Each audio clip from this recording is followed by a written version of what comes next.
Olá amigos, sejam bem-vindos a mais uma história do nosso canal. Obrigado aos que já assistem, como sabem sempre agradeço.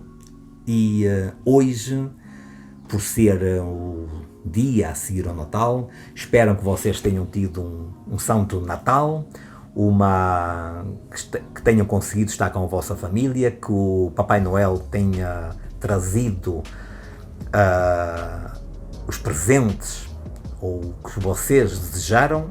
Espero que seja um fecho de ano complicado. Nós sabemos que foi complicado por este tema da quarentena, do coronavírus e a economia e tudo mais. Foi muito complicado para muita gente e por esse motivo hoje decidi trazer uma história que é contemporânea, é atual e tem tudo a ver com o que nós estamos a viver até hoje, tá? Independentemente do Natal, mas tem tudo a ver com o que a gente está passando até hoje. A história de hoje é de Isabela, ela é carioca e diz assim: me apaixonei virtualmente em plena pandemia, furei a quarentena e peguei Covid-19. Vamos chamar o banner e já volvemos.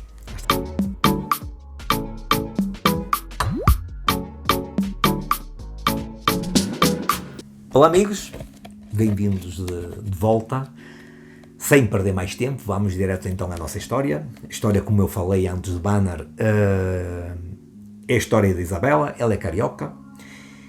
E o título de hoje é: me apaixonei virtualmente em plena pandemia, furei a quarentena e peguei Covid-19.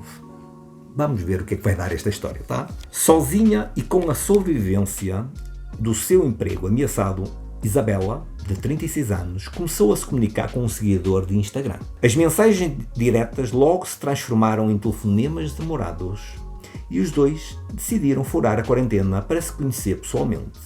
Os dois não imaginavam, porém, que ele seria infectado pelo coronavírus e ela, por extensão, também.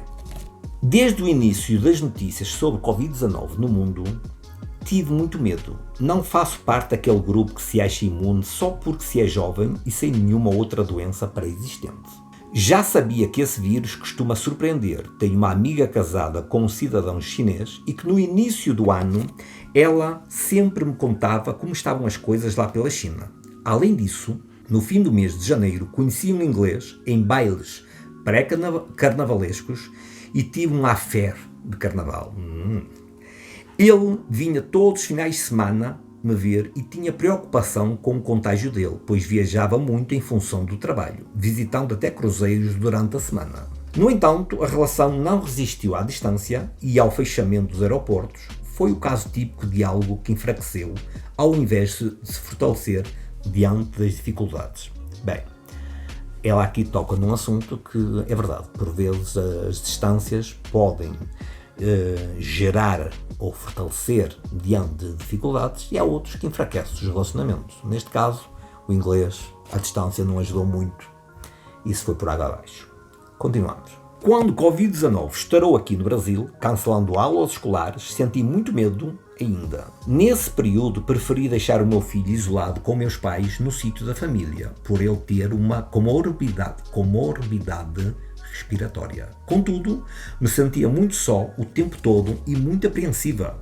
Somado a isso, a minha vida profissional desmoronou, como era de se esperar. Meus clientes pararam com o atendimento e a medida imediata foi cortar o custo com os meus serviços. Foi um efeito dominó. Logo na primeira semana recebia pedidos de suspensão dos serviços e quebras de contrato. Tive que dispensar pessoas na empresa, fechar escritório, negociar cancelamentos e já lidar com inadimplência. No meio dessa apreensão toda e de também poder pegar dita doença, se é que podemos chamar de doença, sabendo que não teria quem me cuidasse, somando a saudade imensa que eu sentia pelo meu filho, eu estava lidando com um problema financeiro pela frente. Conta zerada mesmo, dívidas, a empresa que eu trabalhava quebrou, despensa de casa vazia, medo, solidão, falta do meu filho, falta dos meus pais, etc. Esse era o cenário crítico por natureza. Teve um dia em que cheguei até a ter uma espécie de pânico durante a noite. Uma baita insônia, tremedeira e o coração sempre disparando. Dormi e acordei chorando muito. Foi nessa fase em que Diego apareceu na minha vida, fazendo exatamente o contrário.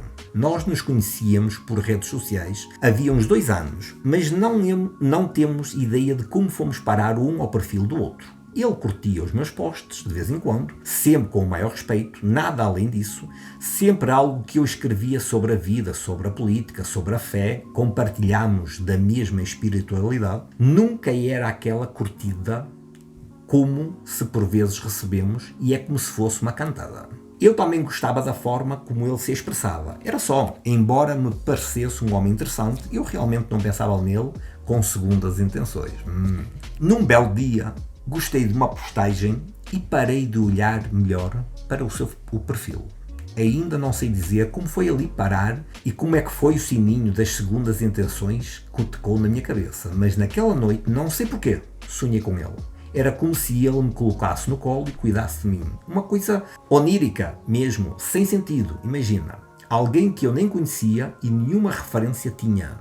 Ao acordar, entrei no perfil dele e cortei uns 5 posts de uma só vez, para chamar a sua atenção. A famosa isca moderna, que assim se chama, não é?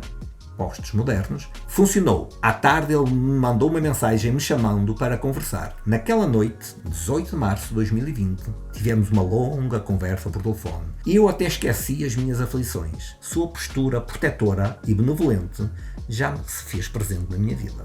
Passámos alguns dias assim, conversando muito sobre vários assuntos comuns, sempre por telefone, respeitando o isolamento. Sua presença, a todo momento, me mantendo mais calma e segura. Chegou um momento em que eu, já pedia conselhos, falava amenidades. Teve um dia que passámos 5 horas ao telefone, sendo que nenhum dos dois gosta muito de falar no telefone. Imagina se gostassem. Aos poucos fui organizando minhas finanças e saindo daquele quadro negro de desespero. Tomei os cuidados necessários e pude ver até meus pais e meu filho. Tudo foi melhorando, tudo com a devida cautela. Mas tudo isso me ajudou. Viemos de universos distintos e em contraponto temos inúmeros interesses comuns. Entre eles o amor pela nossa espiritualidade. Eu sou nascida no catolicismo. Me tornei ubandista. Ele é candomblessista, predominante na família. Eu sou boémia, ele nunca bebeu uma dose de álcool, mas adorámos passar horas conversando. Ele me contava sobre os itãs africanos e achámos extremamente emblemático nossos orixás serem representados com uma grande história de amor da mitologia africana. Oxum, o meu, e Oxóssi, dele. A minha religião sempre foi uma barreira nos meus relacionamentos anteriores. Lamentava não encontrar alguém que entendesse a minha fé e a minha espiritualidade. Fora tantas afinidades, era impressionante o quanto eu me sentia cuidada, vendo a profecia do tal sonho se concretizando. Ele sempre perguntando se eu precisava de algo, de remédios ou compras, seja lá o que for, para eu não ter que sair de casa. Ele sabia que eu não andava bem e me amparava sempre de forma que podia. Foi aí que eu não resisti e furei a quarentena.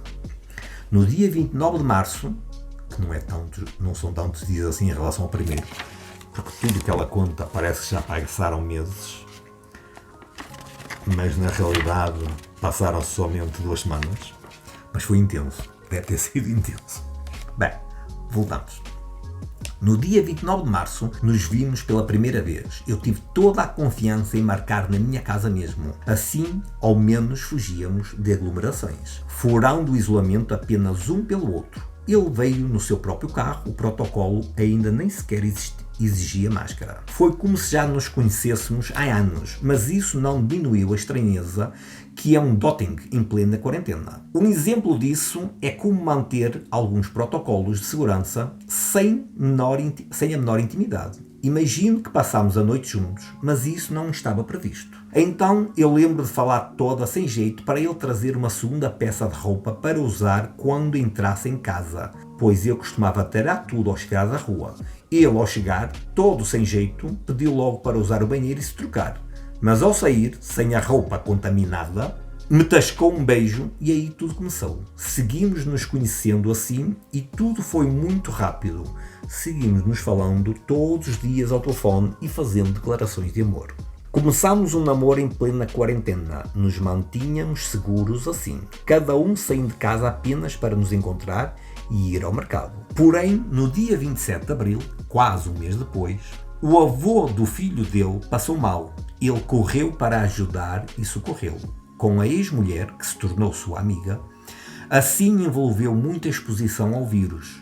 Pode ter sido aí que ele contraiu a doença, se é que podemos chamar doença. Mas não se sabe ao certo quando foi e a quem passou para quem. O facto é que em 1º de maio, que caiu em uma sexta-feira, ele, que já se sentia gripado há uns dias, começou a sentir muita febre e ficámos preocupados.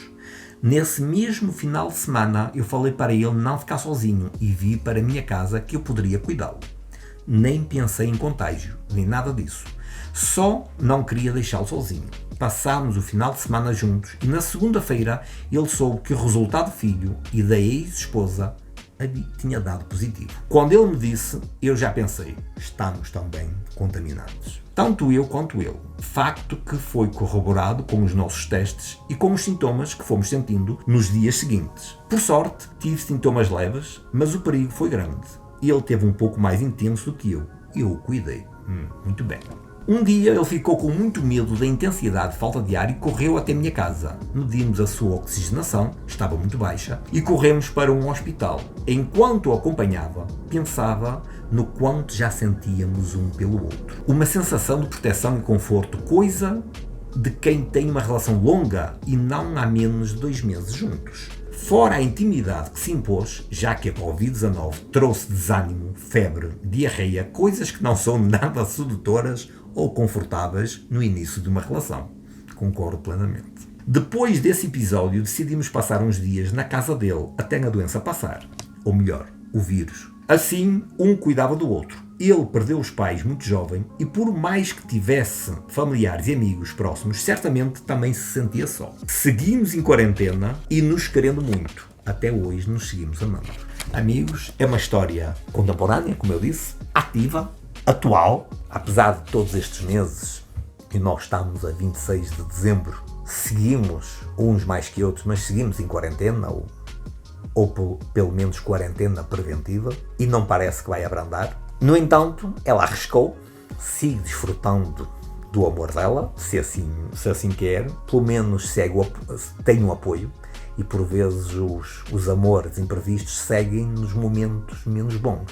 Nós não sabemos que tipo de amor ou que tipo de relação eles têm ou criaram, porque ela não é explícita, não é clara nesse tema, mas uma coisa é certa, essa relação pelo menos deu para apoiar um ao outro e o resto vem por acréscimo. Portanto, creio que é uma relação bonita, porque é uma relação de cumplicidade. Eles se completam, se ajudam mutuamente, se respeitam por aquilo que ela disse que passou e etc.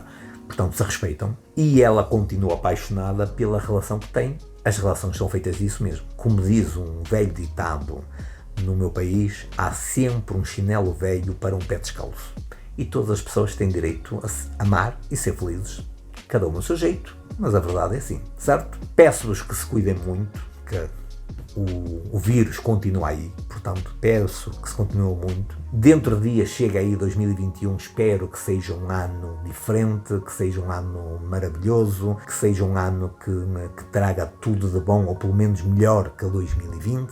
E enquanto nos chega 2021, desejo a vocês um restante final de ano que seja feliz.